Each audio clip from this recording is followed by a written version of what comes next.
Welcome back, esports fans. I'm Gil Frost, and we're here for game number 2, week 3 of the Overwatch Carbon Series. We just got done with Luminosity and Team Liquid, where Team Liquid was able to pick up their first victory, and we're going to go straight into our next matchup, and that is Luminosity Evil.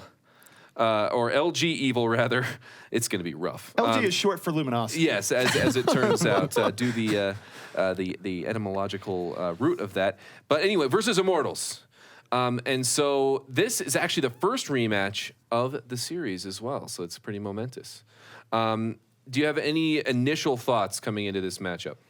I would probably favor the team formerly known as Hammers, LG Evil, with the green logo. That's how you know they're evil, apparently, Yeah. especially in the Blizzard world. Green equals evil. But it should be close-ish. I mean, these are the top teams, right? Immortals is up there at the top. LG Evil is the top team. I'd see Evil playing very well. There are some maps that I think Immortals has to win if they're going to have a chance. Certainly. I mean, this is a case where it's also very low pressure here for LG Evil. They are on top by a wide margin. They already have a victory over Immortals here, so even if they lose, they're not even behind in the head-to-head. This is all gain for them. Whereas for Immortals is still actually in somewhat of a rough shape, looking to bring things back for them after some losses that they probably weren't expecting, probably most notable now to the other LG squad and LG Loyal. Yeah, no, and after that, because if that weren't the case, they'd actually be tied with Renegades at 3-1, and so this is something that they need to pull themselves up. Now, they're looking pretty strong to make it to the playoffs, just as things are standing, a little less than halfway through, but this is definitely a very important game for Immortals coming in. Well, let's take a look at Luminosity Evil's roster. As we're going to be coming in, this LG Evil is going to be, of course, led in DPS probably by Jake, but Train, Super, Vol, Avast, Rob 420. Most of those people have played on some damagey type heroes. Most notably, I would say, is Super playing on a couple of different ones. But what are your thoughts on this LG Evil roster? I think incoming to the tournament, we looked at this roster and tried to find weaknesses. And the ones that stood out to me were, how is Train going to play when we move over to DPS? And then we looked at it and said, Vol hasn't had the best of games.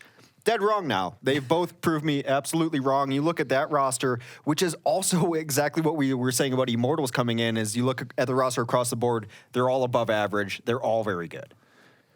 Hammers, of course, now LG Evil, you take a look at their history, they've been very consistent, where at first people thought, maybe they're an aberration going into not the last Overwatch Monthly Melee, but the one before that, where they came out of nowhere. Well, they ended up getting second in that, the only team to do damage to Rogue, and they've been dominant here in the OCS. No losses yet, very few map losses. In fact, the bulk of their map losses come in map 2, where they're not very good on Assault. But other than that, this team has proven to be very versatile. They're not one-trick ponies. And more than anything else, they are a young team, so the degree that which they can improve yet still is undefined. I'm very curious to see where they go moving this forward. Yeah, a team certainly on the rise. And one player that's been on the rise, at least in my mind, is going to be our player to watch for LG Evil coming into this one. And that is Train, because it was somebody we had seen a lot of carrying. You like that? Former Hammer is Train. But we saw a lot of carrying from Jake early on. And then, Train was still opting to play some of these, more tanky characters in like the 3-1-2 compositions, and maybe playing backseat DPS to the likes of Jake. But we saw some amazing play last week, especially even on Widow, in the Widow v Widow battle against Grim Reality, no less, in the mirror matchup of what we're seeing here. But what else do we see from Train that we're expecting today?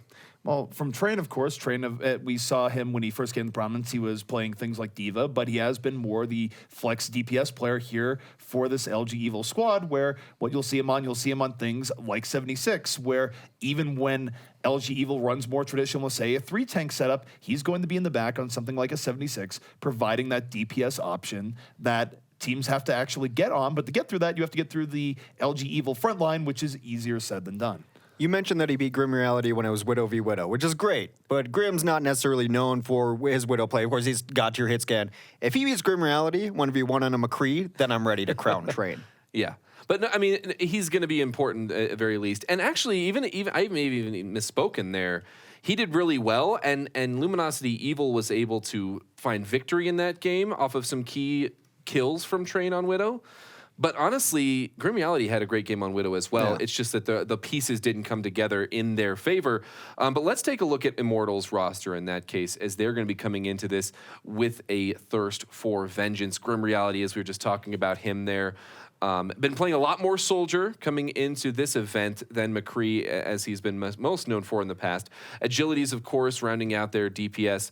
Nami and Hyped, normally playing those tanks, but Hyped, of course, flexing in onto the likes of Tracer. And then, of course, the supportive Athan Verbo combo.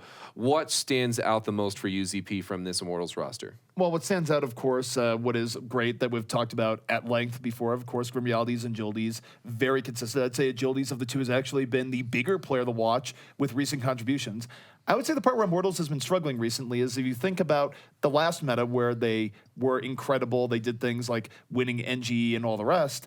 The problem that they've run into is that in the current meta where you're seeing more 3 DPS, Hyped is not playing his Tracer up to the same level that he did his Diva, where he was undisputably one of the best Divas in North America.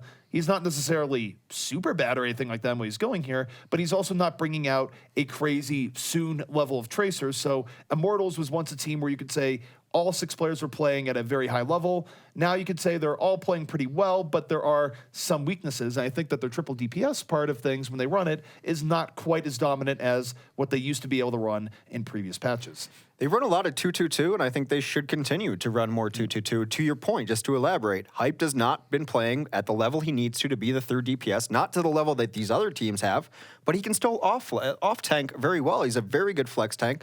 Play to what you're good at. And he's even played some pretty decent Zarya. Definitely not as strong as his Diva, but the inconsistency on the likes of Tracer is definitely something to look out for. Another aspect of that is we've talked about Immortals' confidence in their tank positioning and positioning around their tanks, and how they don't necessarily feel as comfortable pivoting around Nami without that second tank in their pocket. And so I definitely think Type could help make that happen. But our player to watch coming into this matchup is actually going to be Agilities. And we talk about we put it as his little moniker, former Genji main, because last week especially, he played incredibly well on Roadhog, and even though we've been seeing a lot of these top-tier Genji players focusing on that, Genji Shatter would be a great example of that, we've actually seen Agilities have maybe even more of an impact on Roadhog. Agilities is in a classic love triangle right now, one between a robotic cyber ninja, the other between an asthmatic guy with a chain. So as far as it goes, Agilities, when he first got known, was known for playing a really good Genji. That's how things were. He sort of rose to prominence. And then Roadhog, of course, came into more meta with 4 tank type setup, and we saw Agilities playing very good Roadhog. And then the start of this, we saw him playing more Genji. And yet now, over the last week or so, it's been more Roadhog. So he can't make up his mind between which of the two he wants to play. But of the two, he does play pretty well on both. So either way, Immortals is generally winning, regardless of what Agilities is on. I think a lot of their success tonight will be if he is on the Roadhog, if he can stop the flankers, because this LG Evil team, formerly Hammers, has been running a lot of flankers. They run Genji and Tracer nearly every match, and sometimes they run even more DPS on top of that. I don't think the way to beat this team is hoping that you can out-Genji Jake, because Jake has those giant hero moments, and Agilities does as well. I think the way you beat this team is by hooking Jake and shutting him down. Well, to your point more precisely is that, yes, a hook will shut him down. I think also just focusing on Jake in general, because Jake tends to take more risks on the way he initiates, and we have seen him get shut down his first kill over and over and over again. So it brings to light the idea that maybe you can focus him down a little bit more because he isn't really prioritizing his own safety as much on the deep dives compared to other Genjis that tend to be more evasive. So Jake, I feel like, does have that little bit of Achilles heel where if you kill him early in a fight, or at least focus him, he will go down early and you can take the edge there in a 6v5. Well, you know what? Going into this matchup, as we're going to be looking at our first map being Eichenwald, I just wanted to go through the results from their first match, since this is a rematch. So LG Evil was home team first time around, and they picked Hollywood first, and they absolutely dominated on Hollywood. And that's putting it very nicely. And we talked about Immortals struggling on Hollywood in the past. But then we actually did see a draw on Hanamura, and that was actually a pretty big game for Immortals, pulling back momentum. They weren't able to pull it back fully, though, because Ilios, another very close map, went over to LG Evil. And then Gibraltar was a surprise pickup there for Immortals. They played very strong. They played a very aggressive early defense, holding them at spawn for a little bit.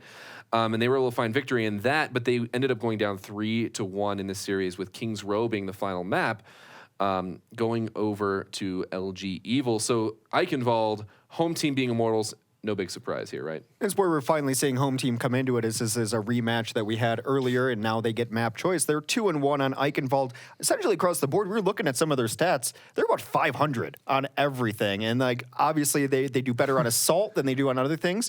But Eichenwald is a map they could win. And on Assault, since that is what LG struggles on, that's my most interesting map. After this one, I don't care what the result is of this one. I do, but we'll see.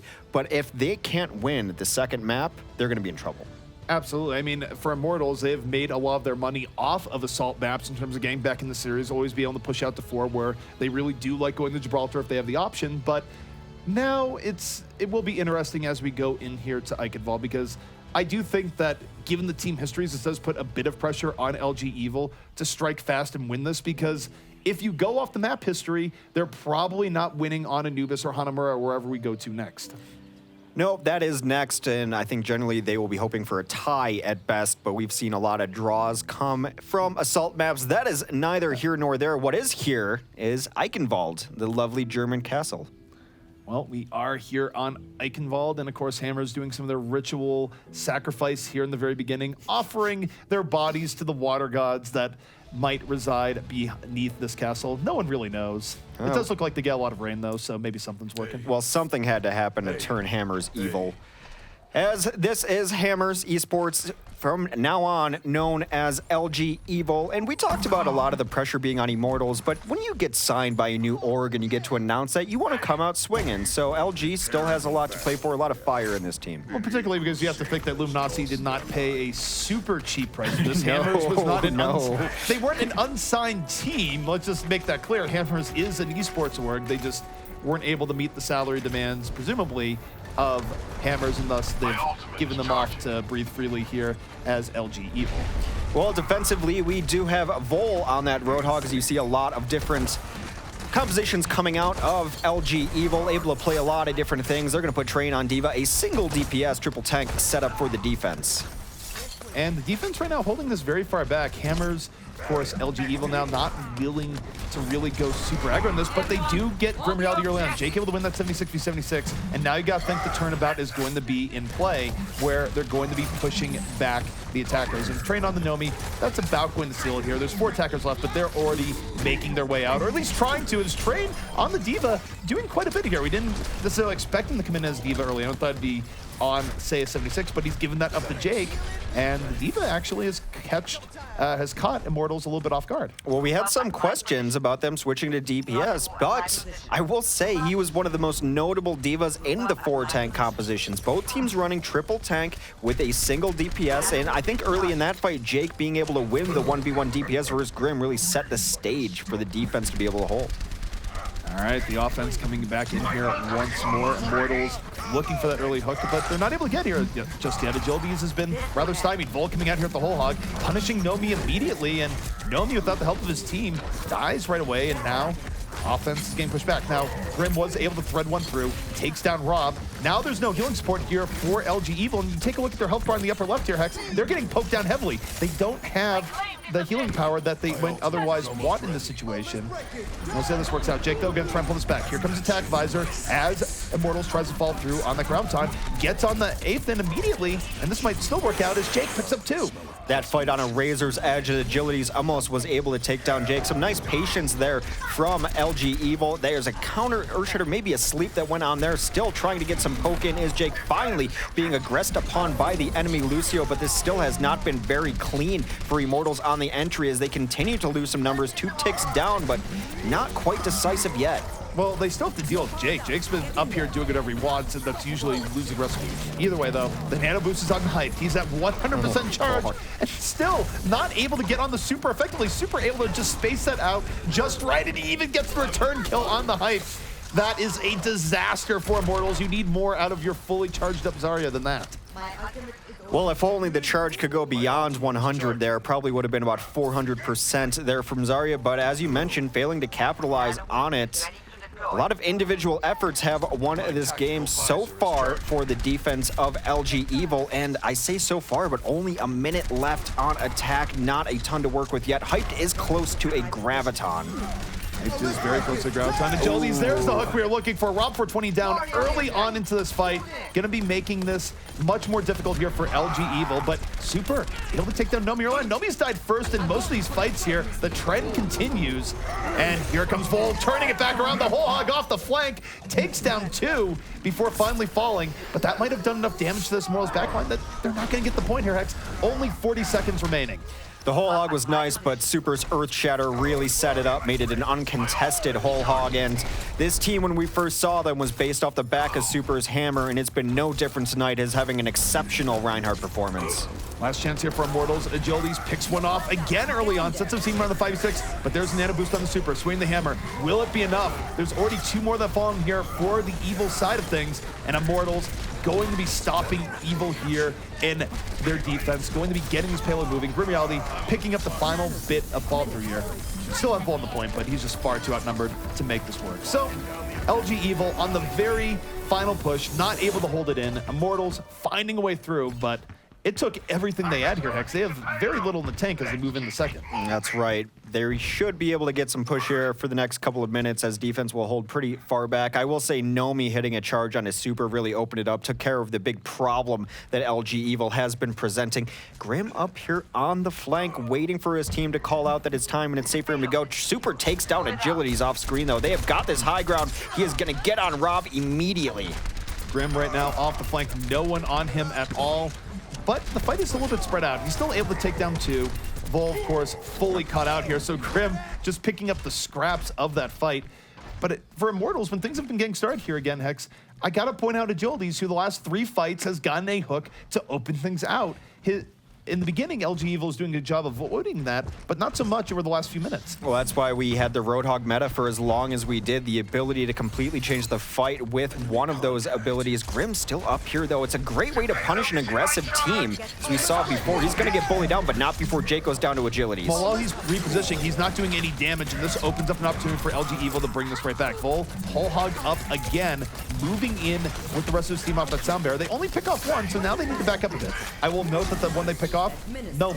Nomi's been getting focused down very heavily by hammers, which means that in this fight, that Immortals are down a tank. They're not able to poke in anywhere near as freely because they don't have that meat in front of them. Well, they try to hook Agilities off of the high ground. They have been in opposition here. Big grab comes in. Graviton comes in. Everyone's on the payload right now, but Train and the rest of LG Evil coming back in from the side flank. They take down 2, and this is going to go from bad to worse here for Immortals. They will be thrown off the point. Have to go all the way back as Train adds in a couple there late. Jake did have to use that tactical visor, and he's going to be looking for the free and cheap kills. Early on, he finds one, but it's his own. Jake falling here. Perhaps an opportunity for Immortals, but Immortals only has 25 seconds here as LG Evil fully in their face right now. They have to worry about getting back onto the point. They can't sit here and brawl this out and fall, able to grab another. This suffocating defense is working out. You see here, of course, Lucio, it's Verbo trying to get onto the point, get this into overtime. He had to sacrifice his life for that, Hex, and now 3 seconds left. It might have been in vain. Well, that's the reason for the aggression. That's why they played so far forward, given that the time bank was there. Vol with another whole hog, and yeah, we mentioned agility as Roadhog, but Vol has been second to none here. Big hold on second there from LG Evil. Very well could have been a hold on first. And I gotta say, the play of Super, very much sublime there, and also still very good use of Diva. I mean, most teams have given up on running Diva, including Immortals, right, who used to be known for great Diva play. And Train is sitting here going, well, I could play 76, but I'm still gonna run Diva. No one is stopping Immortals from running Diva. Let me just say, it's not the rule set that Hyped can't run Diva. It wasn't an unfair advantage. At any time, he is allowed to run Diva. He's run it a couple times this tournament and has played pretty well on it. His Zarya was okay, but I think Train proving it's still a viable hero. Now, one thing I think is worth noting here, because we've been seeing it now for several matches in a row for Immortals, you're still getting this trend where Nomi is dying early, period. He was the first pick-off in at least 4 to 5 fights there, I believe, in that last round, and you can't be having that as a tank. Like, yes, you need to initiate as a tank, but whether it's as support helping him out behind him or him just going too far deep, good focus by the LG Evil squad. Take your pick as to what is the culprit. The point is that by def 2 or 3, you really need to be making adjustments so you're not being the first one to die, because that just really cripples Immortals and how they can really attack from there on out when they don't have that shield in front of them. Absolutely, and whether that's getting a bubble from your Zarya to help you out, an allied shield, or having a D.Va come in there and take some of the damage. D.Va is better now at stopping Roadhog hooks, as well as the change to her defense matrix allows her to block that shot incoming, and a change to hook also helps her step up there too. So again, I'm just going to keep harping on D.Va coming in, but we'll see. On the offense for LG Evil, they're going to run 3 tanks and a single DPS. The DPS this time, though, will take to the skies. That's going to be Jake on Pharah.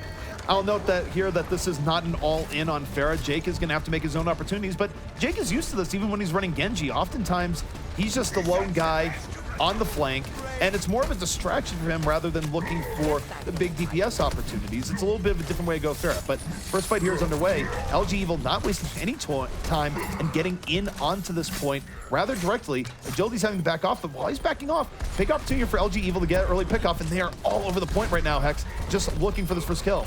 Raining a lot of damage. Support goes down as Jake takes down Verbo. Grim also down, so no great response to Jake. Train cleans up Nomi. This is a 3-kill start to LG Evil's offense. Not looking great for Immortals. And I think part of the method to their madness in putting Train on the D.Va here is that maybe it's not the absolute best hero of the run, but he's getting in Grim Reality's face over and over again and really mitigating what he's able to do in this fight. Now, maybe that's why he's on the Tracer now. Back in and around, gonna be able to avoid that D.Va a little bit more efficiently, but LG Evil still with a man advantage here on the point. And Train just picking up kill after kill in people's faces on this D.Va, picks up 2, and this payload already on the way. Vol also showing us the power of decreased spread on right click, as even if you dodge a hook as Tracer, your life is no longer guaranteed. And look at the bank they built up there, ZP. Nearly everyone is going to have their ultimate. What I want to see is Train's approach here going into the next fight, because I'm telling you, I think Train is just going to go in on Grim again. He's been the story here on this D.Va, and he's forcing the rest of Immortals to have to win in lieu of having Grim support all the time. We'll see what works out in this next fight. I love that you're running 3 to 4 tanks and you put your own DPS back onto the point to push the cart. The self-destruct gets nothing over top. Look at this fight coming around. Verbo's already down. Immortals have gone too far in. And here's Super looking for a chance to drop the hammer, but no, he's going to get dropped on the hammer in turn. Agility's moving in off that Graviton. Cleaves through 2. Late Sound Bear coming out here from LG Evil, and it's a bad fight to lose. I don't think it was a bad fight to lose. It was a strategy that, even given the diversity we've seen out of LG Evil, we hadn't seen before. They rotated everyone around top except for Jake, who was sitting alone on the card, and the rotations coming back didn't give them the positional edge that they were looking for. All right, LG Evil coming at this one more time. A lot of their advantage has been wasted in terms of having a bigger ult bank, but they didn't need to win the first fight. Jake, of course, now on the Genji. Gets hooked in, but save! The save from Vol stops Agilities from finishing his plate there, and suddenly there's opportunity. Ethan already out of this fight. Grim Reality still threat into the top. Has Tac Visor, might have to use it to pull this back. How much of a hero can Grim be? Not that much, as Jake gets a finishing blow, and this payload starting to get some real momentum. Well, Nomi tried to drop the Earthshatter there, was interrupted during it, so that can be a good thing for him, as he will have it for this next fight. But it has been Jake all over these tanks, finishing up all of the kills there. They are going to have a lot of stuff to work with as Immortal, but that high ground will not be one of them, as they have prioritized it. Here we go, potentially final fight here underway. Hype holding on to that Graviton. Getting the Earthshatter from Super! They can't get on the cart! Everyone's knocked down! I give that more of a pass. The Earth Shatter is what set that up. It's fine. That's totally okay. It's not like they weren't trying to stay on the card. But the takeaway there is that LG Evil, in their first game as LG Evil, the artist formerly known as Hammers Esports, are able to take Eichenwald relatively decisively over this Immortal squad.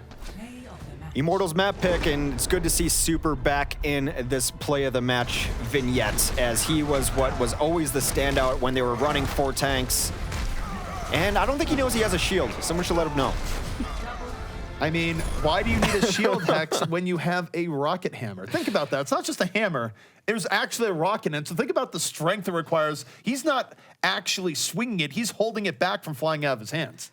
Very true. This is pretty next level analysis as far as hammer analysis goes. Well, when you're talking about the team formerly known as Hammers Esports, it requires you take your knowledge of hammers in general up to another level. They're definitely taking their hammer knowledge and it's using it in some pretty evil ways, I would say, as they were able to find victory on Eichenwald. And yeah, that was IMT's map. We talked about that this is not the place we expected them to win, but if they were going to win on any of these assault maps, if I was a betting man, I'd say they needed to win on Eichenwald. So we're coming into the second map.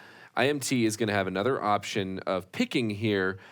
So what are we expecting as far as map selection? I would say Anubis. They're undefeated on Assault, but Anubis is very clearly LG Evil's worst Assault map. It's the only map they've lost. They tied twice on Hanamura, but LG Evil has yet to win an Assault map. So if Immortals can't beat them here, they're in trouble. If there was a list of things that Luminosity was getting when they decided to pick up another squad, and you had like the check marks here saying what they're good at, it's like good at pretty much everything, highly versatile team, and then you have a column, wins assault maps. X doesn't actually happen, or at least hasn't happened so far in the OCS. Yeah. So that's just one of those things where, you know, maybe a competitor's like, they have a check mark there, but they don't have nearly as many check marks as LG Evil has had overall. So they can probably spot this map to Immortals, which is more likely than not given their history, but we'll see. Maybe they've made some necessary adjustments. I'm picturing, like when you're comparing products, in a guide, like that's the one thing. It's like, man, we need to upgrade this to the premium version of LG Evil to get that. Well, they're going to try to upgrade themselves right now. Coming into it does look like it's going to be Temple of Anubis. Jake played Pharah and Genji there. Are we going to be seeing the same thing here on Temple probably? If there was a random hero button to pick, I think Jake can do that and be fine with it. Also, we should get one of them, a little question mark hero. Yeah. We just need more props in general. Just throw it up on the desk randomly. What do we got? Someone actually Primal Rages. We get a shot of someone throwing the Primal Rage right at Gil's face for no particular reason. Although then, I want to say last week when you said something about vomiting on me because of a certain play, we will not mention the specifics of that in game. I really wanted to get up and grab my other jacket. I thought that'd be pretty good, but I couldn't sell out to the bit. I'm sorry. Some say I'm a projectile DPS player in real life. Don't worry about it. IRL projectile DPS coming out here off camera, unfortunately for everyone. But yeah, Temple of Anubis, and let's just look at the map progression, the story of the maps here for Immortals, because they are up against it. They lost on the first hybrid map. They're going into Assault. This is where they actually pulled out a tie, or draw rather, on this on their previous game. And now, if you win in that one, which they really need to win on that one, you come into Control, which was another close one, and maybe you can come out. I mean, if you win the next two, you come out 2-1. Then you're going to Escort, but I guess the point I'm trying to make is you need to try to have at least a couple of wins coming into Hybrid, because Hybrid's going to be rough for them. I think if they don't win Assault, this series is already over, in my opinion. Yes. If they tie Assault, you're going to get bullied in the next one. They're not good at Control. Escort has been a mixed bag at best, as a lot of this stuff has. They have to win Assault. They can't tie it. Well, again, in terms of Control maps and why it's so important that Immortals needs to win here going to Anubis is that on Control, you couldn't get two more different stories than Immortals and Hammers, where Hammers, they love Control. They win on it all the time. Immortals, it's their Achilles heel. So, I mean, if you're talking RPG stats here, one is a 10, the other is like a 3.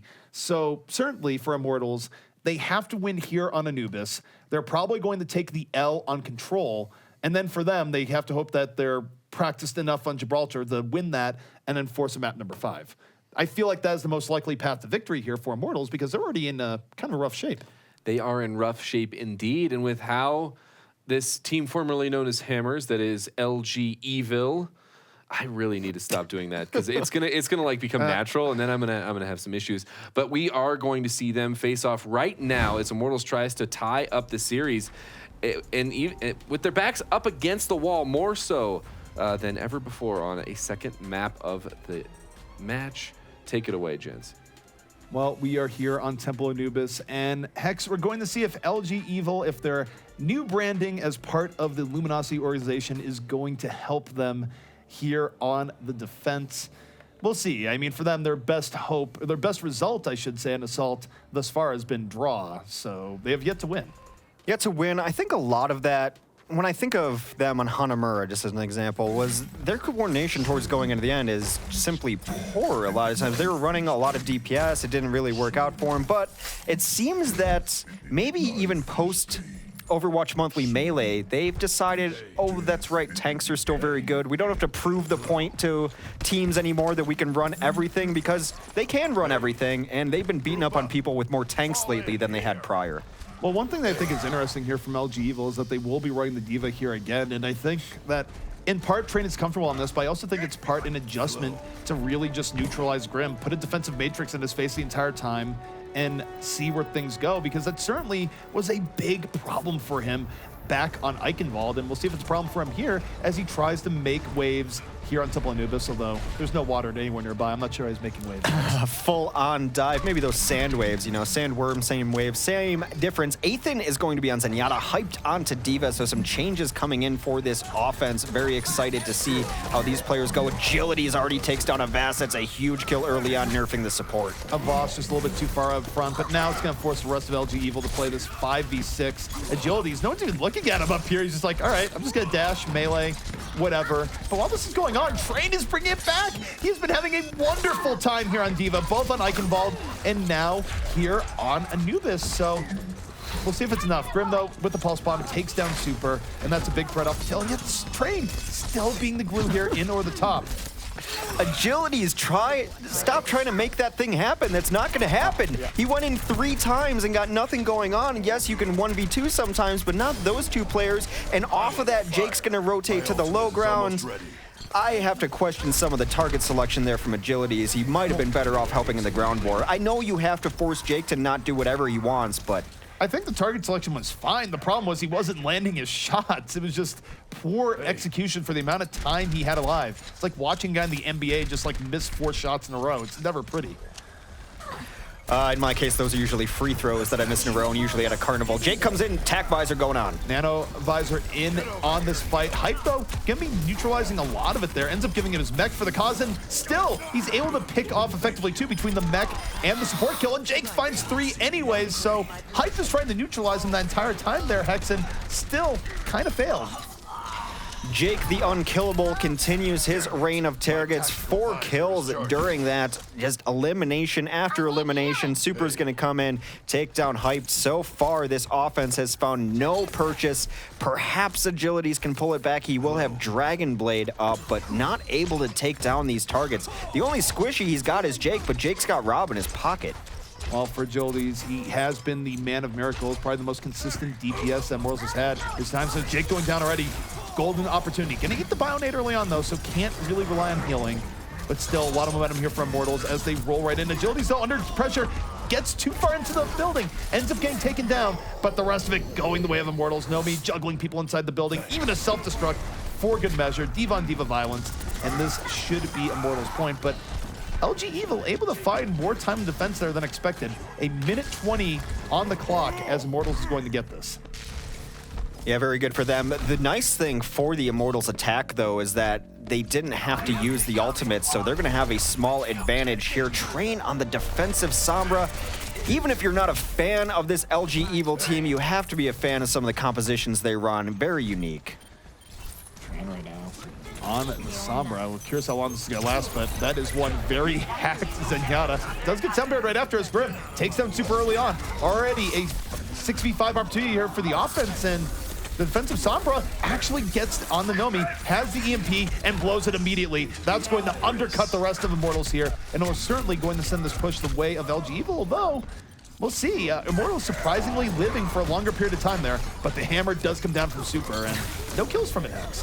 No, not at all. Ethan trying to get the Rapid Discord achievement, unable to do it. Why is Sombra so good on this last point, ZP?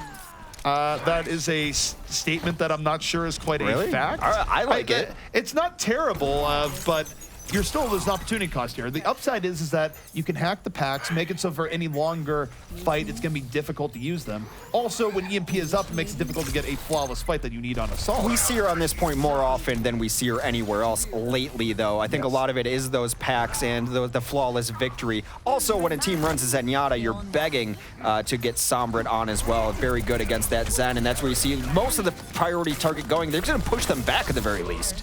Right now, Train is under a bit of pressure. Going for the hack, but does have EMP. He's going to use it soon here. Grim has already taken down 2, so this could go from bad to worse if he doesn't invest with this EMP. Should be coming out here in just a moment, waiting for his chance, and there it is. EMP going to connect. So even though Grim has done a lot of work here, there is an opportunity for the defense. Sound Barrier comes in, and yet Hex, they're struggling getting kills, but there it is finally. Jake getting in onto D.Va. Grim is going to fall. So even though Immortal still has a presence here on this point, Jake should have enough room here to push him back, especially with the nano boost helping him out. That is a full cleanup there for them. And I have to say, given what we said coming into this map, it'd be very good for LG Evil to just give up the 1 point and hold last. It gives them a great opportunity to tie, and we both think that a tie for Immortals SIP won't be good enough. Jake working on his jumping skills. I've seen this story before. No rocket incoming out of nowhere. Jake will live. I know someone who's been playing Zelda this weekend. Jake really getting tuned with his inner climber. But yeah, he does get in here to the top, has Tac Visor ready, Train very close to getting another EMP up. So long as he has EMP up, it's going to make it very difficult for Immortals to have a successful team fight. But Immortals now looking like they're going to engage. Jildi's pulls back, so they're forcing Jake out of position, slow playing this a bit. But the EMP is up, and there's a whole lot nothing going on here as Hyped is going to fall. Now, we do have effectively 2 kills with the mech coming down, but Hex, the offense is being very slow to commit. Still a commit, but they do get 3 there despite the hack. The Lady EMP should go off and get a couple. Soundbear, I think, came off right before it, though, so they're not able to stop that. Both kills coming in from Ethan and Agilities. They're looking for the cleanup. 2 ticks already. While the attack visor coming in, Jake in off the flank, has 2. Looking for the 3rd onto Genji. Has to reload at the very last moment. Agilities takes him out, but the damage has been done. Yeah. Once you take down 2 with the flanking 76, that's it. Now, it is worth noting that LG Evil did give up 2 ticks during that last fight. It wasn't anywhere near as clean for them as they would have liked, so Immortals does chip away at this a bit, but with only 1:43 left, Hex, they're pretty much under heavy time pressure now. They do have to commit a little more, I think. Your point is extremely valid. It seemed like it took them very long to decide to go in, ate a lot of chip damage, things like that. Giving up that chip damage means that you're going to be fighting into more ultimates than you would rather like. Train has been committed to this Sombra for sure. Well, he committed to the Sombra. We'll see if he can get EMP up in this fight. This is a good opportunity here for Immortals. Otherwise, you have Winston in the back here creating a bit of chaos, but they're also not getting on the people effectively. Vol, self-destruct might be coming out here. Soundbear is in from LG Evil. They already take down 2, so this is going to be all they need for this fight.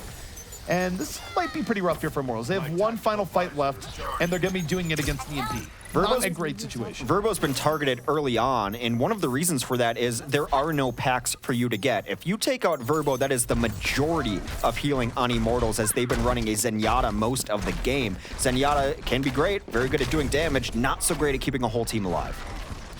Final fight here, potentially on the way. They're going to have to deal with both EMP and self-destruct. That's one of the first combos we saw with Sombra here, and there's no reason to think that would not be effective in this case. That's why Train is in over the top. Just wants perfect. Oh no! He gets caught out of guard here at Jildi's with a crucial pickoff. The door is open here for Immortals here, Hex. You see a self-destruct coming from the back. It fails. Immortals now with the best opportunity they're going to get. They have 1 kill early on the start of this fight. Jake trying to turn off the attack visor. Does not happen, and Agilities might have just taken this in. It's a very late EMP coming out here, but the damage has been done. Immortals likely now to finish out Anubis at the last moment. Well, the changes in Assault might do that. They only got 1 kill, unable to get back on the points. And Immortals will finish out Anubis, and they had to. They absolutely had to. Well, the key point there is that Train got caught unawares. If Train was just simply alive and was able to drop an EMP there, that fight probably goes the way of LG Evil, but instead, Agility's finding a way to take him out early on, catches him from the flank, and sets up that 6v5 opportunity. Very big. Yeah, so right now, the plate has been set for Immortals to be able to win the map. And as we can't say it even more, this is a must-win map for them. All they have to do is prevent LG Evil from completing both points which, as we've seen lately on this map especially, very, very possible. Certainly a thing, and man, just thinking on that last fight, that is, on one hand, I want to blame Train a little bit, but such a good play by Agilities to bring that back. And the most important thing to note here, too, is that they did finish with time left on the clock. So no matter what LG Evil may finish out with here, Immortals still gets that final opportunity to get a 3rd point by attacking point A. That's very big indeed. So now it's going to be LG Evil, a little bit more in the hot seat, but potentially if they're able to take first quickly and get a quick momentum attack on second, they could come out with the time advantage. So we'll see. History is not in their favor, but maybe they've made some necessary adjustments.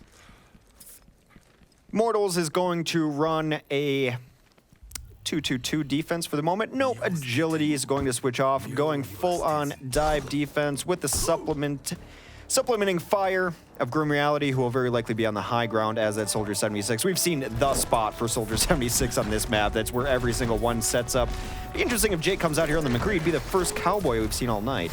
It has been a relatively cowboy-less day here thus far, but perhaps it is high noon. Hard to tell because we're in a totally lightless studio aside from the lights that are in front of us, so who knows? But yeah, I'm curious to see what Jake does here on this McCree. Certainly has to be in response to Agilities. Well, he tries to get a shot right there early on onto Hyped, and he does end up taking down Hype with a flashbang headshot combo and a quality hello there. Hyped, just far too aggro for his own good, did not respect Jake, paid the price for it as Nomi falls immediately, was out on an island as own as Winston, and this is already looking like a very fast take here from LG Evil, and where to start there? Whether the Tracer pickoff or Hyped was too far in, to Nomi just being on his own, just Immortals not playing that very well at all. Jake also battle rolled off a canopy to get 8th in there. He does finally go down as Agilities comes back in. Some nice stall that happened there over top as the Lucio did come in to stall. They get 2 kills. Agilities knife combined for 2, but I have to think that they will not be able to personally bring this back. We might see a very aggressive Dragon Blade from Agilities as he might have to go hero mode, but the kills keep coming for LG Evil. I think the stall is very foolish. Yeah. And the reason being is that you have now given ultimate power to the other side here. And now who knows what's going to happen to you on the revenge. Agilities does have Dragon Blade, which is very good for holding. And I guess Grim is going to get attacked by it, so it's not as bad as you might think. But that could have gone much worse here for Immortals, as we do see LG Evil trying to take advantage here. They don't have as much of an edge, but Electric Cowboy suddenly, and Nomi just gets melted. Fans for days. 3 quick kills here from the side of LG Evil, and this is a strike that Immortals was not expecting. Suddenly, it's LG Evil on the verge of winning their first assault map. This is huge. That's absolutely enormous. They are going to get so many shots. This McCree has just been living in the Diva Shield. He's spent all day there. They do take that in blazing fast fashion, ZP. What did we just see? We just saw a cowboy melt a German man in armor is what we saw. That was brutal. The nano boost, flashbang, fan roll, fan, goodbye Nomi. Continues to be a rough day for Nomi overall, but I cannot hold that one against him. That was excellent play there by Jake to set that up. And I mean, across the board, very good play from LG Evil. Some key mistakes by Immortals, but I loved that last initiation. Whew. I mean, it was a good day for McCree. I hadn't seen some McCree in a bit. That was something. There was stuff that we barely got to see after his first kill. He did this awesome battle roll across the canvas to take out. I mean, it was as Indiana Jones as it gets, and what better map for it? Well, I'd say Dorado's a better map. Hollywood, second, a much better map. If we're The original Indiana Jones, he's definitely more desert. I guess it's more desert. We're going full Indiana Jones. Even like the third Indiana Jones. Did you just like the one where he started out in the fridge? Is that the one? You're a fan of Indiana Jones 4? Oh, why was that even a movie? I don't understand. Although I do know that if there's ever a nuclear weapon strike nearby, I just have to get into a fridge and all will be well. Well, an old-timey fridge at that. They don't make them like they used to, which is good. They don't line as many things with lead anymore. Probably good for everyone involved, but that is about as fast as you will see. Temple of Anu is taken for both points. We have a dive offense with a Zenyatta. Again, got to be very careful. Dodges the early hook. Defensively, it's just going to be Jake on the high ground and a bunch of tanks. Well, for LG, this is a big moment here. If they can hold this off, their path to victory almost assured. for Immortals, about as high stakes as it gets. They need Anubis to win the series effectively, if you look at map history. So first fight here, 5v5 between the two agilities. Again, we've seen this before where he has all sorts of run back, but this time able to connect. Rob 420 not going to be immortal. Agilities, though, pays for it with his life, but Immortals definitely swing this more in their favor. Grim is still up and around onto the point. Hyped is in here, so it is looking like Immortals will get an attempt at B here because odds are pretty high they're going to take A in just a few short moments. Some nice cleanup there from Grim onto Jake, so not what we saw earlier. Definitely a much quicker take. Gonna have a pulse bomb available, but more importantly, Grim scouted that D.Va up over top, which is pretty nice. But in turn, they will be scouted by that D.Va. A little bit split up right now as Grim Reality waiting for a pulse bomb. He's waiting for the pulse bomb, but Immortals, they need the strike while the iron is hot. Grim coming in, looking for the pulse bomb stick. Did he get it? Nope. No, he does not get the stick. Still moving on to the point with the Transcendence. No kills coming out of this. LG Evil actually backing out a little bit, letting that expire. They get on the Aethan, and here we go. Agilities pulls out the blade, doesn't get much of anything for it. Jake getting necessary cleanup, and that should be it here, Hex, where LG Evil will hold here on point B. And now the victory conditions are interesting because they only have to take point A after 7 minutes to get a draw, and they have to take, point B to get the win, but they have a lot of time to get point B for another rotation. What would you call it if they failed to get point A in 7 minutes? Well, that's one of those things where I would say that right now their icon is a green luminosity logo. I think you'd have to somehow get bird imagery onto that logo. Something, a falcon perhaps? Oh, the poor Atlanta Falcons. I'm just glad that you didn't knock Liquid again. I was setting you up for it. No, Liquid won earlier today. Listen, we can be hard on teams that have struggled, but Liquid can be very happy with their win earlier today. But Atlanta, they're going to have to hold that for like 3 decades, however long. Well, here's the good thing, though, that Immortals was able to take first point. That was pivotal because there's no way you're holding first point for 7 minutes. For the most part, I don't think I've ever seen it happen, and I've seen a few games of Overwatch in my time. However, 7 minutes for both points? Possible. It's Anubis, after all. It is possible for both points. I mean, effectively, LG is getting a second attempt here at Anubis, down only 1 minute, since the total time you have normally is actually down 30 seconds, because if they take point A, they get another 30, so effectively, it's all reset here for LG. All right, well, Luminosity Gaming is going to keep Jake onto the McCree, as he has played a really nice McCree. It's just been Jake doing whatever he wants, and then they're running triple tank. Train's been on D.Va most of the evening. Vol's been on the Roadhog as well, but that is an early hook on a Jake. That's one way to get rid of a problem. Aethan trades his life, though. Well, when McCree says it's high noon, he's not expecting his body being lifted high into the air. However, Immortals, off of that hook, able to push back in LG Evil, though they lose Nomi again. Nomi going too far out, and now they're going to be without a Reinhardt for the next fight. Respawn's coming in a little bit sooner. And where is Grim? What is Grim doing? Why is Grim out here? This is not a good sightseeing tour. That is definitely an unforced error there to some extent, and now a big opportunity for LG Evil to at least force a draw at a minimum, perhaps more, as they take a more dominating presence here on this point. Jake really likes his Hathers. They do get up top. Takedown agility is for the cost of a D.Va mech. You'll take that. Electric Cowboy incoming. There comes Jake into the backline once more. This gunslinger's loaded. Not able to finish off Aethan immediately, but does get it towards the end. Damage has been done. Point A now, almost assuredly going to go the way of LG Evil. And Hex, they're going to have about 6 minutes and 15 seconds to move in the last as Jake continues his assault. He's been so consistent with that flashbang over the shield. Of course, something we used to see in the very early days of Overwatch. A lot more. McCree was a bit stronger and a bit more often played, but to hit that perfectly the times he has been great. Grim has to go on to his own McCree. This is what I wanted to see. Grim v Jake, McCree v McCree. It only took another McCree to alert Grim to the ability, or to the idea that he can also play McCree. Of course, one of the best McCrees in the game, so it's been weird that Immortals has been off of it. But Jake, in over the top, another headshot striking Zarya there, and it is the highest of noons. He's on the high ground, looking for skulls anywhere. Not going to get him. Does fall to Grim Reality instead, so... Ambitious. Interesting. As we work our way through caster terminology, interesting and ambitious. And what the result ends up being is 5 kills, but not the biggest of deals as this clock is going to be going on for quite a while. It looked like they attempted a D.Va stagger. They're just going to leave her alive, which is good enough. Here comes the Bunny Blaster shots. Just going to have to wait a bit as Train. That D.Va remech does charge up pretty quickly.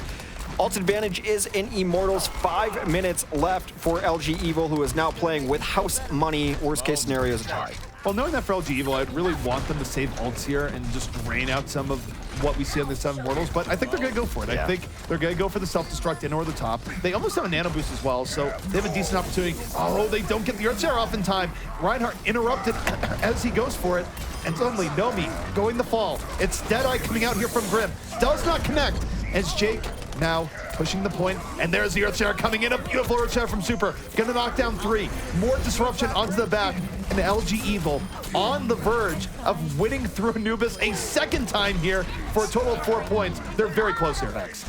Nomi's now out in no man's land. He's getting hit from behind by the hammer, although here comes a boop onto Jake, takes him down. That is a lot of their killing power now down. 2 ticks have already been accomplished, so regardless of if they're able to close out an effective fight for LG Evil, it does seem like the kills coming in now are enough for Immortals to hold.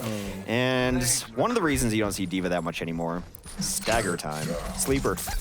Oh. Now Charger.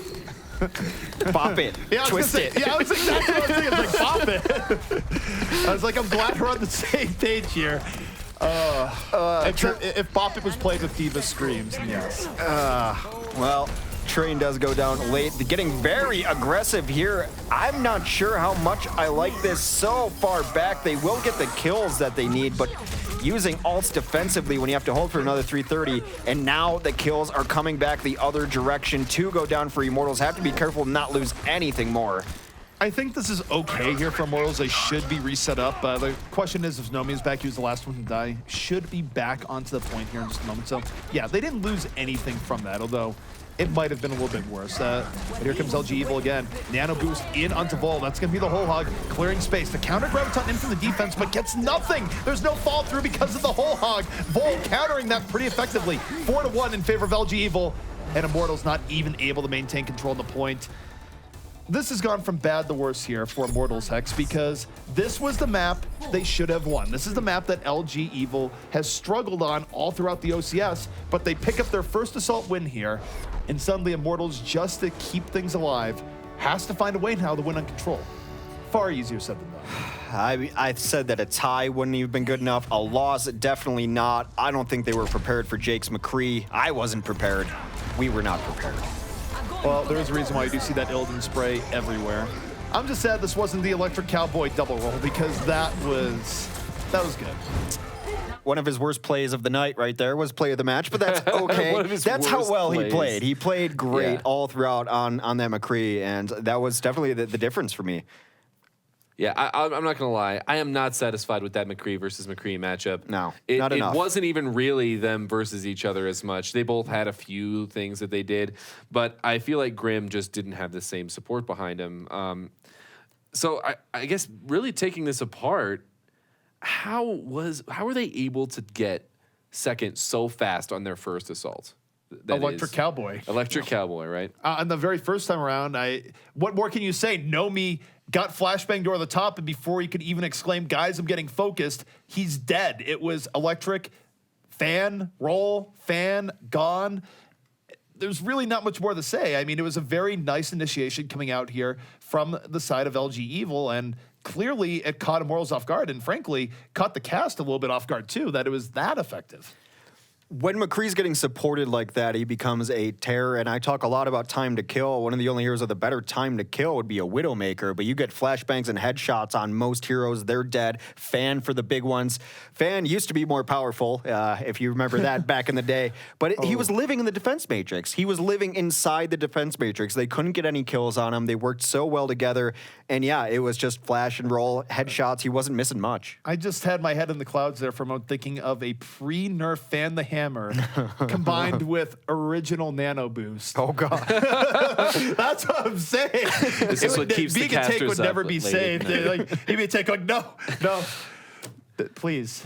Well, and it seemed like Nami was getting focused a lot, and we asked this a little bit about Messer, I think, in the previous game. But is that just Nami's out of position? Is he not getting the support? Is it really just good focus fire from their opponents? Like, what's going on here? He's the only tank, and he's the only thing that's going to stop McCree from doing whatever they want. So they take him out. Then McCree's sitting on the high ground, and yes, he can get hooked or something like that. Well, they were running a Roadhog, so it wasn't the only tank, but he's the only effective shielding.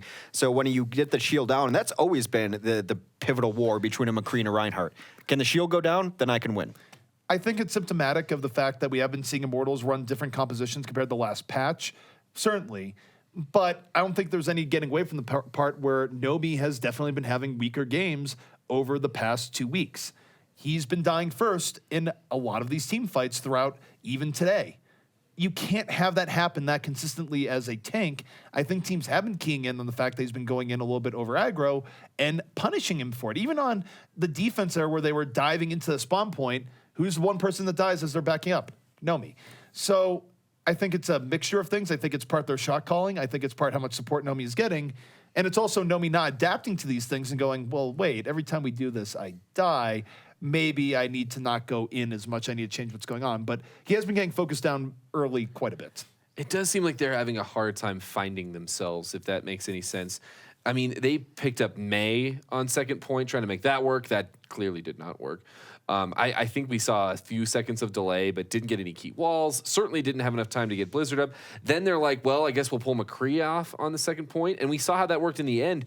McCree needs a certain amount of space, that mid-level of space to work. And once the rest of his team died, he had to get on the point, but he was too late. And they're multiple issues. I'll kick this dead horse while it's down, but who was playing Maid? It was hyped. How was their other McCree successful, living in a diva matrix? Would have been nice if Grim was able to live in the matrix. Yeah. And I'm not going to touch that reference there. That's a little bit better than The Great Gatsby as far as timelines go. I mean, none of my references are good. You've worked with me 2 weeks now. You should understand this. I don't know. I like them. Okay? I mean, when you're living in Sometimes Diva's defensive matrix, you don't have to dodge bullets. Oh, wow. See, he's so That's much funnier than I am. good. It's Holy tragic. cow. I am impressed, actually. We planned that. Planned it. I totally set that up for that. Clearly. Yeah. This is all rehearsed, okay? It's just like... Anyway, so we are going to be moving along to Control Point. Immortals picking this one, and they're picking Oasis. What have we seen from them on Oasis? This has been the most predictable map draft ever. Oasis, Seriously? Yeah, and it should actually worry them that if we're picking it up, other teams are obviously picking it up. Oasis is the only control map they've ever won, period, in this tournament. But yeah. You're going up against Hammers. They're really good on control. You just failed to put Hammers away on Assault, which they've been historically weak on. Good luck, Immortals. And they did pretty well last time, okay? They brought it to 5 rounds. And I think they even got up 2 maps early. But then there was the epic Train versus... It was the Widow matchup, Train versus Grim Reality, and then the rest of LGE just kind of cleaned up on the Ruin stage. This is a lot of recall coming back here. I'm just so used to making all these references to pop culture, and I'm like, oh yeah, Overwatch. I got to remember that too. It's not even pop culture. It's like 20-year-old culture. Formerly not even known culture. as pop culture. But yeah, we're coming into Oasis, and I mean, maybe they feel better about this because they can let their solo carries just like work a little bit more. They don't have to worry as much about the planning and coherent plays because they have not been strong in those areas. I think coming into Oasis here, if there is a path to victory for Immortals, it probably begins and ends with agilities. When they have done well on control, it comes off agilities having a monster game. I'm not saying that's a good thing to have to rely on here, but when you're going up against a team that's on the other end of the spectrum in control map success, they're probably going to need that and a bit more. But it's difficult because clearly everyone on the LG Evil squad has been playing quite well. So... And you look at Immortals here through 2 maps, have definitely had issues. So we'll see where things land.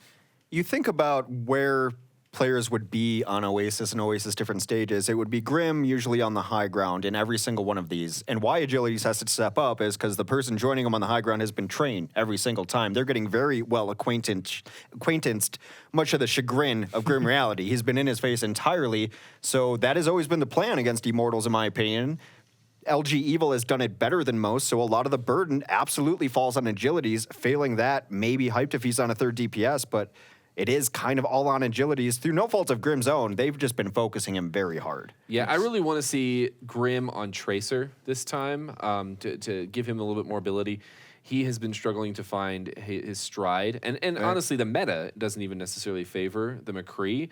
He's had a little bit of success on Soldier as well, but I think on Oasis, I'd like to see him on that. Agilities, maybe, I mean, Hog or Genji, depending on how he's feeling. And then I really think Hyped, just do what you've done best. Play the diva. Just play the disruptive diva in this one. Try to shut down the opposing damage players. And then let the rest of your team do what they do best. And hopefully they do that, I guess, is the main thing.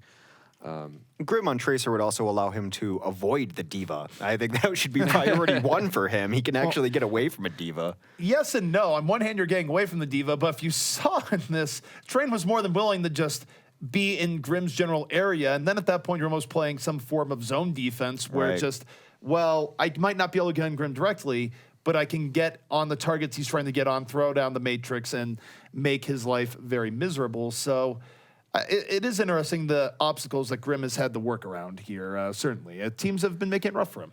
Well, you know what? We've been theory crafting a little bit, but reality is upon us as Oasis is upon us. And LG Evil, they're up 2-0 in the series, looking to make the halfway point undefeated for themselves. Immortals, they're up against a wall, 2-2 right now.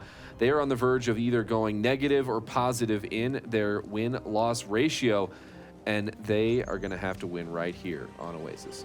LG Evil looking to go undefeated. Of course, if you're just joining us, that is a team formerly known as Hammers Esports. Just announced today that they will be flying under the LG Evil flag. Looking very good, looking to 3-0 Immortals, which if you would have told me that 2 weeks ago, I would have not necessarily believed it, but that's how good Hammers, now LG Evil, has been. And they're only getting better, which should frighten teams. They were going to name them LG Hammer, but then they realized that might put them too close to MC Hammer, who, as we all know, is a one-hit wonder. So you don't want that to be your esports team.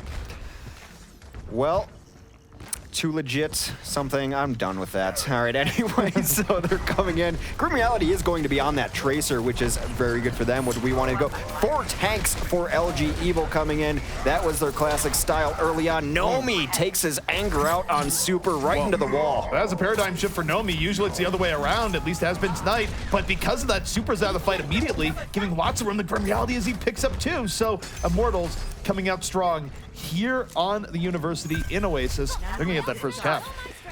Could not have asked for a better opening for Immortals right there, and perhaps that's the adjustment they made. Make maybe Nomi play a little more aggressive. If you're being aggressed upon, we will back your plays, whatever they may be. Grim Reality trying to get some poke damage going around the side, gets plenty of it. Blinks out, is safe so far. Super takes down Nomi. We have Ryan games in full effect. Oh, Super immediately in there for the revenge, and Grim is so close to getting the pick up on the Vol. Does not happen, and suddenly everything going right the other way. 6v4 in favor. Jake going to be taking the tumble down into the recesses of the library. Needed some remedial reading, perhaps, but does find Hyped on coming back. Makes it a double kill effectively with that last hook. And LG Evil striking right back. Immortals control short-lived. I do feel like the library lower level is underutilized. Like, I think Tracers can play in there. I think knocking someone into there is good. It gives you at least a temporary 4v5. Of course, not the boop off the edge of the map, but evening up now as that is another huge hook, takes down Hype. Immediately they have to back out. Well, Jake right now is just crushing souls. Had a great last fight and basically stopped this next fight from even happening. Immortals just taking the reverse option there of the two. That's what you get for making Roadhog try to read. He comes back angry, hitting hooks right there. And literate. Angry and literate, the worst combination of things to be. Grim is up top and trying to get some poke done. Still, the initiation has not quite been there. Nomi steps in, then backs out. Wholehog is forced out, though. He's going to try to come around into that grab, getting damage done, but that's a nice Earthshatter response. Nomi's Earthshatter going to keep everyone alive in the Graviton, but the fight is not over yet. 5v5 here in the back. Train going to fall early on as Nomi picks up 2. The Nano Boost doing its duty here and supporting him through. A much better round here for Nomi thus far, and yet Bull still on this point. Not going to be able to live for too long, but at least will stall things up. And no, he gets healed by Ana. It is Rob 420 coming back into this fight. He keeps full up. Is he going to live? He does live. He gets to the back line. That is ridiculous. And as a result, LG Evil maintains control of this point. Horrifying, and now he's back looking for vengeance as Ghostbusters continue to battle each other. Train's getting very low, but Jake takes down Grim in this fight. Now back and forth, his agility is able to equalize that. They all hit nades. This has been the Zarya show. A huge grab goes off. Well, the Graviton, that is decisive. The Graviton just cleaving through everyone. Nomi there at the follow-through. Hyped, coming alive, but for the side of Immortals, they really should have had that earlier, Hex. Should have had it earlier, and it's going to mean that the next fight that LG Evil wins, if they win another fight, will very likely be the stage. However, this stage gets very brawly at times, so difficult to find decisive. Another big hook, but the bubble is going to save. A counter grab in right now, not necessarily clean up. Everyone is out of it. Very, very back and forth, 4v4 right now. Well, it is 4v4 in this fight, Jake. Pretty poked down here. In fact, most of LG Evil pretty low, so the odds of them retaking this somewhat rough. Everyone on Immortals, by comparison, very much healed up, so LG Evil gonna have to back out. They'll still get another good attempt at this one. Assuming that they disengage in some way. They carried that on way too long. It's a map that teams seem to dislike disengaging from. Suppose once you're in the university, you would like to stay there. Jake trying to get some poke damage in. He will wait for the rest of his team. The last fight of this stage, very likely incoming. Nomi's got Earth Shatter. Timing's very important here. This is where LG Evil, they might not know it, but they only have a small window before Graviton is out, and a Big Bang is going to be on the menu. So they need to get pickoffs immediately here into this fight. Jake, Dragon Blade coming in here, but the Graviton is in from Immortals. Will it do enough? They don't have the immediate fall through there. Jake is already taken down too, so this is going to be very close in the end. But Agilities and Grim still up and alive. They're going to murder Jake right where he stands. And Immortals pulling things back here on the university, taking round number 1 away from LG Evil. Grim had a great round, also hyped, playing his Zarya very well there, which is a question we had. He had a great Zarya round. I mean, for me, my focus is simply Nomi. We talked about it pretty actively going into it, but Nomi's had some rough showings, all in all, but that was a much stronger round for him. Started out by taking on Super, had good plays, had a great Earth Shadow to stop Graviton from winning the round outright. So, yes, I did like what we saw from Nomi there. It's hard to predict comms or things like that, but it did seem like they let him off the leash a little bit. Go play whatever. You want to charge aggressively. You want to use Earth Shatters. We will back the plays that you're making. And it seemed like he was definitely making some more plays. We do to disconnect. That's why we're paused here, waiting for one of the members of Immortals to get back. So, they don't want to do a 5v6? Like, you know, you're coming off a pretty big point victory at the very least. You know, you're not feeling good? Sometimes you need to activate hard mode. That's Yeah, just right, that's how it exactly, goes. yeah. Right, where you do want to take the 5v6 because why not? Yeah, so it seems like it is Agilities with some PC issues, and he certainly was a contributing factor for their victory. Grim on Tracer as well. We talked about it a little bit before. Let's compare that to their opponents. Jake was on the Roadhog there for a bit. Compare that matchup. I mean, how did they vary in their impact? I actually don't really agree with Jake swapping off the Roadhog. I thought it started out pretty strong there, and the Genji had less effect. I think they didn't leave him on the Roadhog nearly long enough. I don't necessarily know who his targets were supposed to be when he did switch over to the Genji. They're not running a very squishy composition. I suppose Athan, but of all the supports, I'd try to 1v1. Ana, first of all, wouldn't be one of them. Athan on Ana definitely would not be one of them. Yeah, but in looking at this Immortals team, just on that one point, because there's still plenty of Oasis left to be played, I'm wondering, why aren't these scrappy fights working out for them on other maps? You know, they are looking very strong in these segmented, high-velocity fights, and yet they're just struggling on these other points and other maps in similar circumstances. Don't forget that Control, though, has high variance as well, and if you take a look at the totality of that map, overall, LG Evil was in the driver's seat for longer than Immortals were. Immortals were able to bring it back.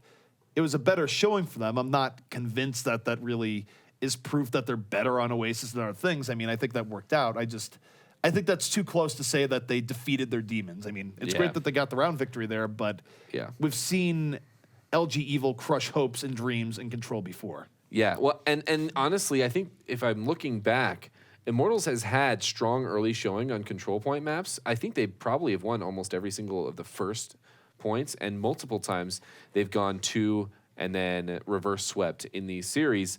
So it's certainly not in the bag, although it's a good start for them. But the only other thing I think we should talk about is, actually, we'll talk about it later. Build up that suspense. I'll let you guys take it away again. Well, we are back in here on Oasis. Next stage going to be on the way. Hex, you know what makes me sad? We still have yet to see someone get run over by a car in an official competitive game. I guess we all have our hopes and dreams, ZP, and you want to see someone get chucked by a car. Only in video games, unlike what some people think about people playing Pokemon Go. Well, some people get what they deserve, ZP, is all I will say. Jake is going to be on the Pharah instead for this LG Evil team. And just to set up the stakes here, we talked about Immortals only having won 1 control map. LG Evil undefeated on control, so it would be a huge victory just morally for Immortals. Well, Vol immediately taking on Grim, but Nomi again getting the better of Super. This has been a key matchup difference here thus far, and it has not been switching. Jake now gonna have to try and bring this back, but Agility's instead bringing him to the floor, introducing him to Terra Firma, as it were. And Immortals, despite losing Grim early on, off the play of Agilities, they're going to take this rather quickly. That was very one-sided for a control map. Able to flip that very early on. I wonder when changes are going to come in just based on how bad that fight looked positioning-wise and otherwise for LG. LG is capable of running 4 DPS. They're capable of running nearly anything, but they're staying on this for the moment. A little too early to give up ult charges. Well, they're moving in once more, but Agility's already with the whole hawk, going to be clearly interfering with this push, knocking everyone back. Rob 420 lucky to leave with his life as Nomi charges in, ends up picking up 2, and something just fell on the floor, but Hex, take it away. Something did fall. It might have been part of your microphone. We do put the equipment through its paces here in our aggressive casting style.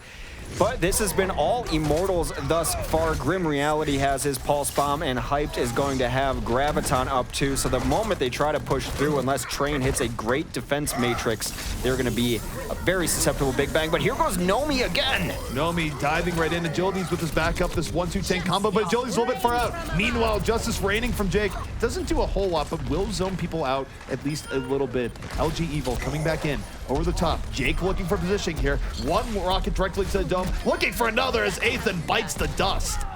Train also opened the door for him there too, as they will take control for the first time on this stage. 67% already in the bank for Immortals. Immortals, as I mentioned there in the last fight, we're gonna have Graviton up. They did not use it, but that is all they've got to work with here. This can be a very difficult stage to take back once you've lost control. It's also a difficult stage to get a really good Graviton on because of how people use the verticality and other aspects allowed to them.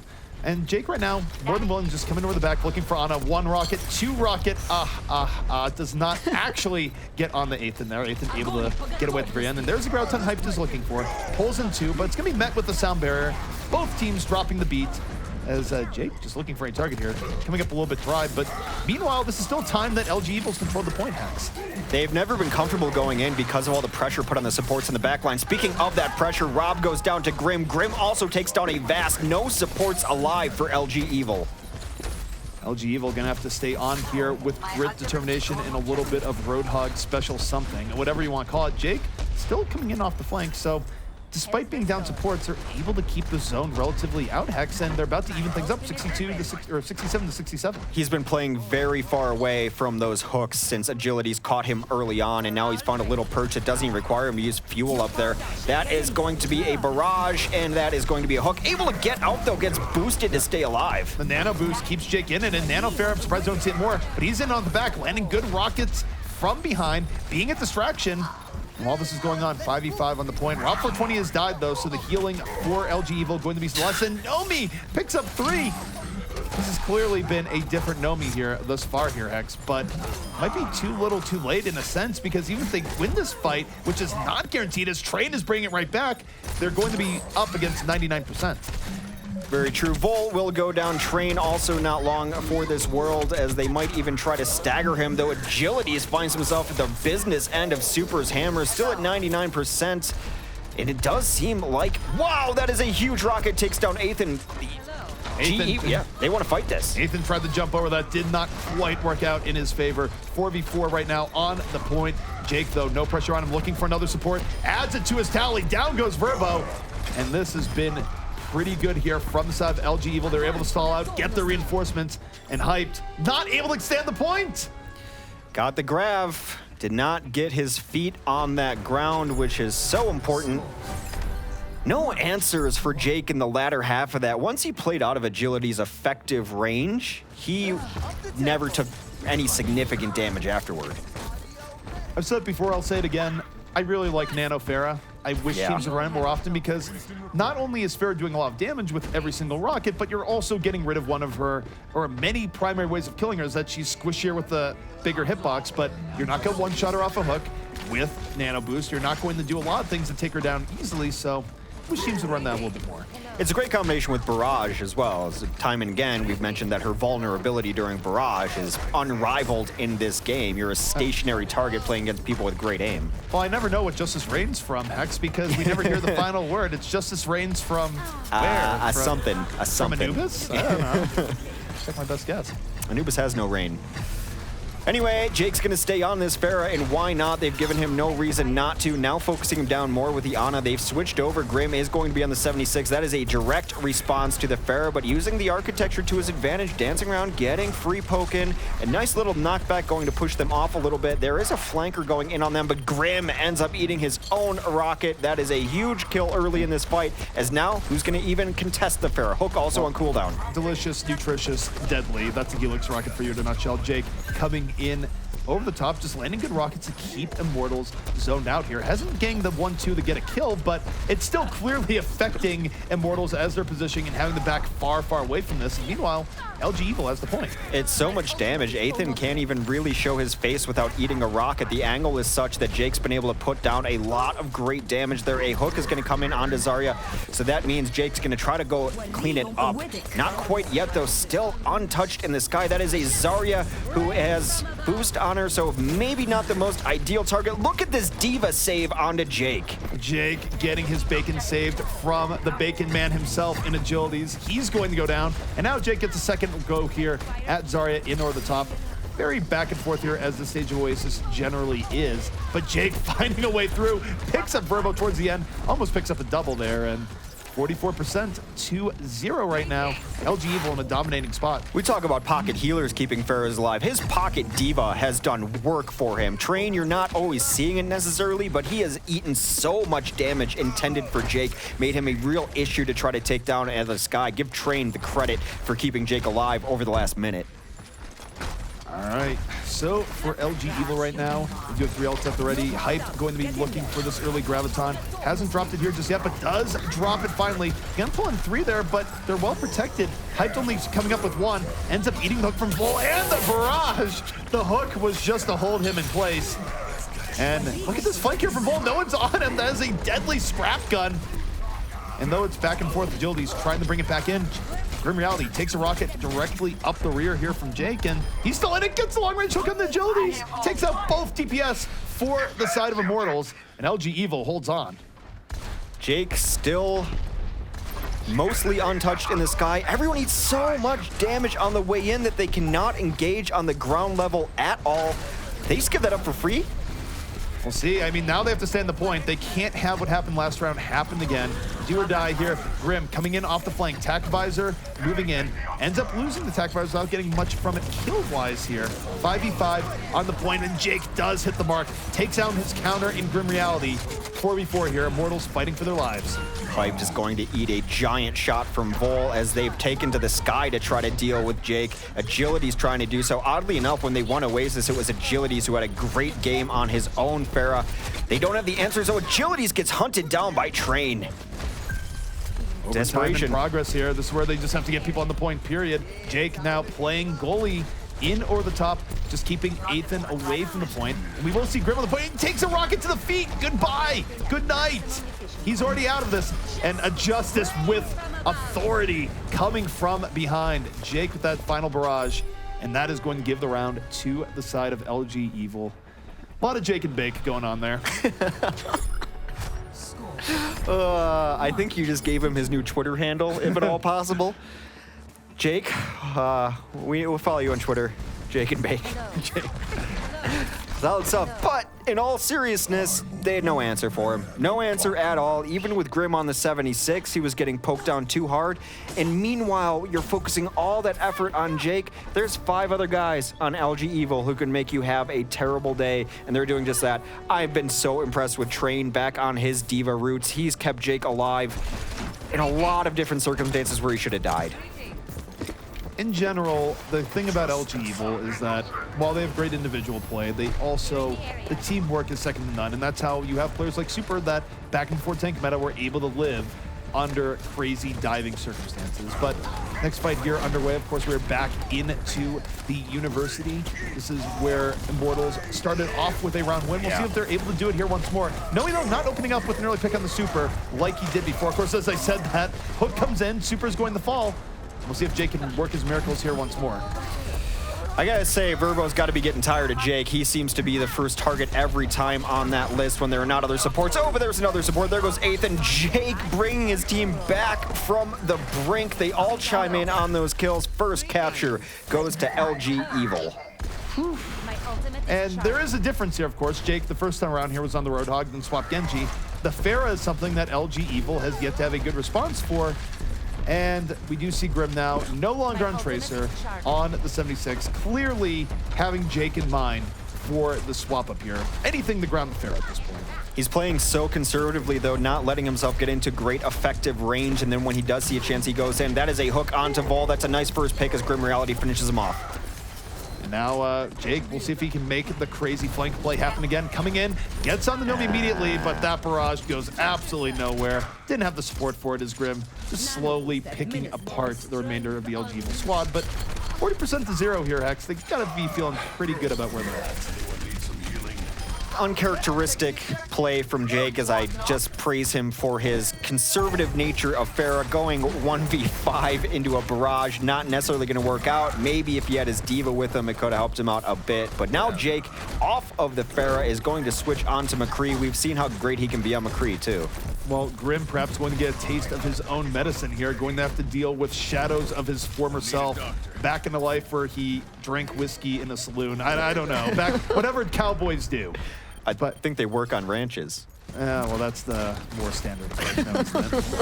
That's not a gunslinger. This is a gunslinger. Jake coming back in from the back line. It's up to him here to take on Grim or Ethan, and he's not able to finish those kills. Meanwhile, on the other side, Hype, ground on Surge, pulling in 3. Agility's able to take down Diva immediately.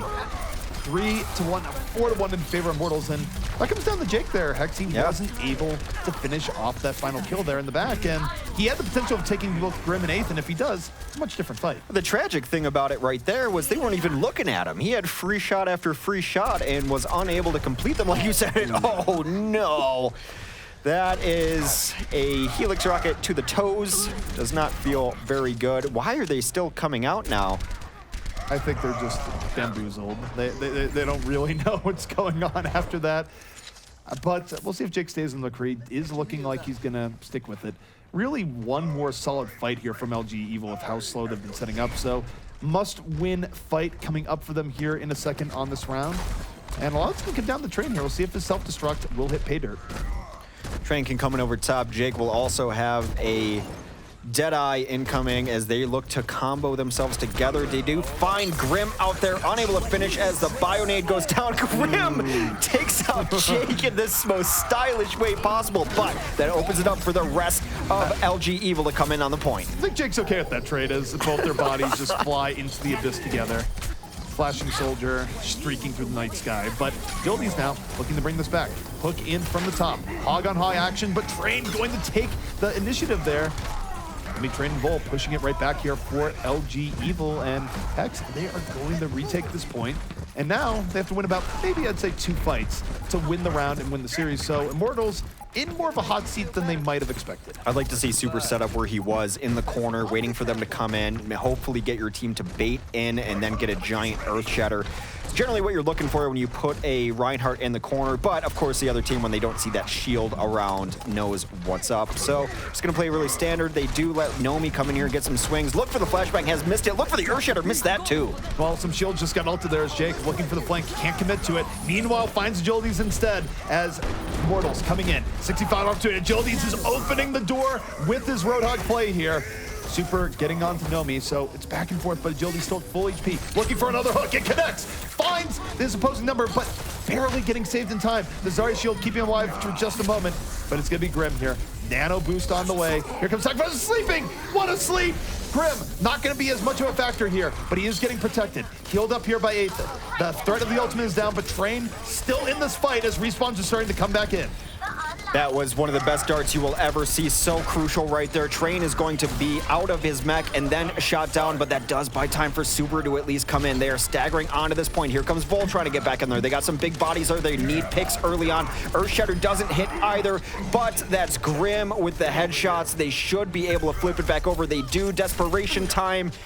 Going to be too desperate for LG Evil, as Immortals, at least very good on that stage. Immortals clearly has more of a code crack there. And conversely for LG Evil, they were really swapping around their compositions quite a bit, starting on the Pharah, then getting off the Pharah, going to McCree when the 76 swap up came into play. Jake was over-aggressive in a lot of different ways on the Pharah early on. Even his McCree was trying to roll through backline, which obviously wasn't punished as much as it should have been, but then he didn't take advantage of it when he should have. I think he may have died a little too often, maybe playing with his team a little closer, but... Grim confronted the shadow of his past and defeated that McCree in the last round. He has taken his power, and now he has assumed the mantle of McCree for himself here, Hex. Man, this Grim guy sounds terrifying. Anyway, he is. He's going to be on McCree instead. Again, Nomi also with another really good game. This is where Jake ran wild on his Pharah, which is likely why you're seeing the blind pick of McCree from Grim right now. He does have him in his sights. 1, 2, not enough to finish him off, as they will take the high ground. He's behind his Diva again. So far, no eliminations for either side. Grim had the opening to take down Jake there, and unfortunately was pushed right back. Jake getting healed up. And you take a look at the damage between both teams. Immortals is slightly losing the poke board here, but Super gets caught out in a hurry. Suddenly, it shifts immediately. Agilities and Grim Reality exploding. 4 unanswered kills. And just like that, LG Evil loses their positioning, loses their poke advantage, and loses the point. Super is getting focused much in the way Nomi was getting focused previously. Jake now off of the Pharah onto the McCree. This was the battle I wanted to see in pregame. We'll see if it comes to fruition. It might be a tropical area, but it might as well be high noon at the corral right now, because Vol coming in, taking down Agilities. Jake, though, on the Nomi, so 2 quick kills here. But where's our Cowboy versus Cowboy matchup? Jake gonna take the first one ahead to shot to Grim Reality's head. He's immediately out of there. And as a result, LG Evil going to retake this point in short order. See where they want to hold. They're generally a more aggressive team, but I think they're just going to rotate top. That is exactly what they're going to do. Jake is going to hit his hello game on. It's been on point for sure. He's going to be behind both tanks, and now we've got McCree's behind Reinhardt's poking at each other. That's about where we stand right now. 20% for LG Evil, as it looks like they're trying to get back on the point. Jake, again, very far out here. This is questionable. Very questionable, as Jake is fighting himself out in the middle of nowhere. But while they were chasing Jake, Train and Vol were able to come in through the front, so the McCree bait has worked, and he's not even dead. Wait, Jake, you did get the help. No, he wants to help his healers. Totally intentional. That is actually, you're right, that is intentional. That's a case where, you're right. I don't know if it was or not. No, I think that actually was the reason. I mean, it's extra ult charge. You're not, I don't think he just ignored the help for no reason. Does go for the flashbang in onto the Zarya. Doesn't get it immediately. 2 knockdowns off the Earthshatter, but the counter grab is out. We'll see if the fall through is there for Immortals. Doesn't look like it is, as Jake coming back in finds Ethan with Super. And this room turning into a party room in short order. The way you use party room is how I use the term slaughterhouse. It's very, very different. But yeah, you're right. That was not the follow through they wanted on the Graviton, unless your follow through was going to be a M1 Ana. Pax, I was thinking about inviting you to a party this weekend. I'm going to be busy. I have things to do. I'm going to be out of town. We live in the same place. Oh, God. All right. The party's at actually where we're living. Jake on the high ground with Deadeye trying to pull off the highest of noons. 81% now for LG as they try to close out. They win this fight. They very likely win the stage and series. Deadeye coming in over the top. Jake looking for the happy low skulls. Doesn't get it immediately, but doesn't even need it as it's Train making the most of his distraction. 3 kills here coming in from LG Evil. 95% on the verge of winning the series decisively in a 3-0 fashion, and they do just that. The delay does not come in from Immortals, and LG Evil in a very strong showing.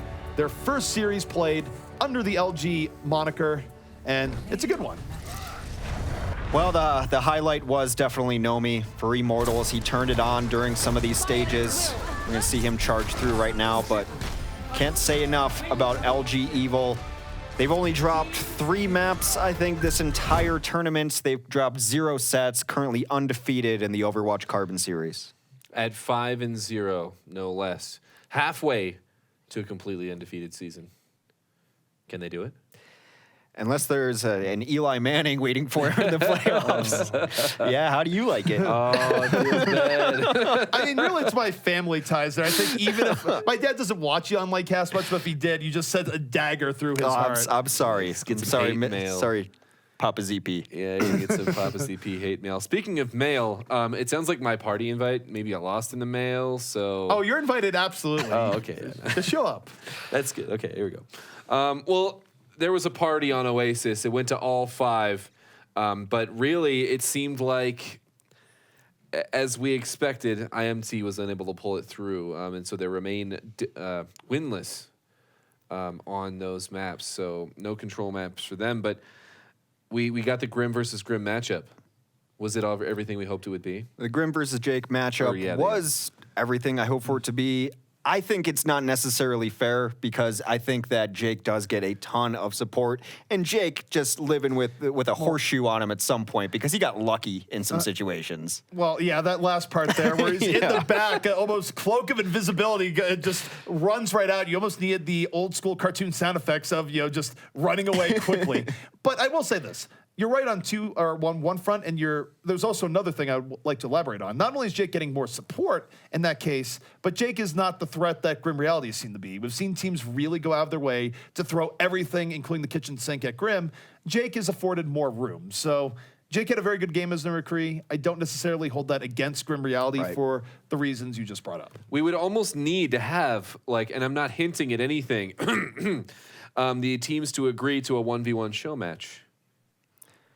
To really know. I mean, I don't think that's going to happen. But that's really the only circumstance where you could objectively say that one of them. Well, honestly, in Overwatch, it doesn't matter 1v1 because it's how you're playing with your team and how you're picking your moments and effectively. So if we just want that's why it's a team-based game. You look at their team records, then you'd have to say, yeah, Jake got the better of it. They just 3-0'd Immortals. We're gonna have to tabulate then a whole bunch of statistics. Right. I mean, I don't know what other way we can do it. So the thing that worries me a little bit here for Immortals, I mean, it's again, you could take the upside here or the downside. I think I will choose to take both, in fact, is that for Immortals, there is a worrying downward trend where you can make the argument that this meta has not been anywhere near as kind to them as the previous meta.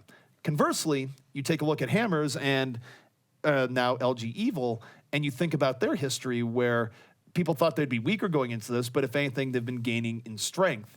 And it's exciting to watch. So Immortals, I think, clearly needs to figure out some answers to the questions that are plaguing them and how they want to run some of these maps.